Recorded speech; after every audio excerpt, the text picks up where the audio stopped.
ঢাকা বিশ্ববিদ্যালয় থেকে ডাকসু নির্বাচনের প্রচারণার খবর জানাতে আমাদের সাথে যুক্ত হচ্ছেন সুলতান মাহমুদ আরিফ। আজকে তো রাত 10টায় প্রচারণা শেষ হয়ে যাচ্ছে।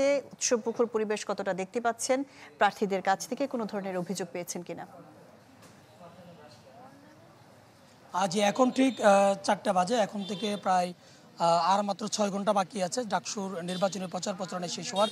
এরই মধ্যে সকাল থেকে আজকে যেহেতু শেষ দিন, আমরা দেখেছি বিভিন্ন প্যানেলের যারা প্রার্থী রয়েছেন তারা যে ভোটার যারা রয়েছেন তাদের কাছে যাচ্ছেন এবং তারা তাদের প্রতিশ্রুতিগুলো বলা যায় যে আরেকবার তারা স্মরণ করিয়ে দিচ্ছেন যে তারা নির্বাচিত হলে তারা কি করবেন। এই জাতীয় প্রতিশ্রুতিগুলো তারা স্মরণ করিয়ে দিচ্ছেন এবং পাশাপাশি নতুন করে তারা প্রতিশ্রুতি দিচ্ছেন এবং শিক্ষার্থীদের সাথে তারা কথা বলার চেষ্টা করছেন এবং এর পাশাপাশি কয়েকজন প্রার্থী যারা রয়েছেন তারা কিন্তু শঙ্কার কথাও প্রকাশ করেছেন এবং বলা হচ্ছে যে নির্বাচন নিয়ে তাদের কিছুটা শঙ্কা রয়েছে, এটিও তারা প্রকাশ করেছেন।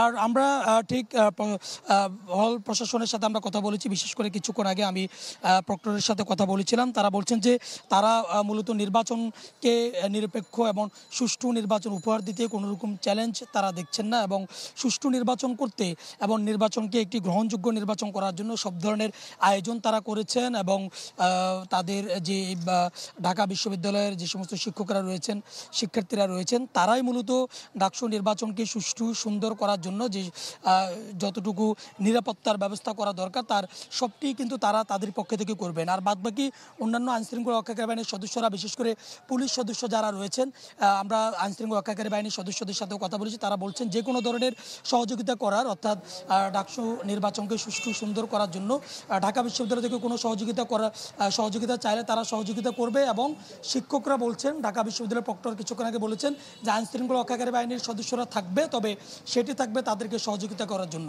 সব মিলিয়ে বলা যায় যে আরিফ, আপনাকে ধন্যবাদ। ডাকসু নির্বাচনের খবরাখবর জানাচ্ছিলেন সুলতান মাহমুদ আরিফ।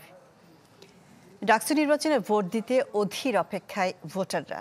একটি সংগঠনের জরিপ বলছে ভোট দিতে আগ্রহী 95% ভোটার।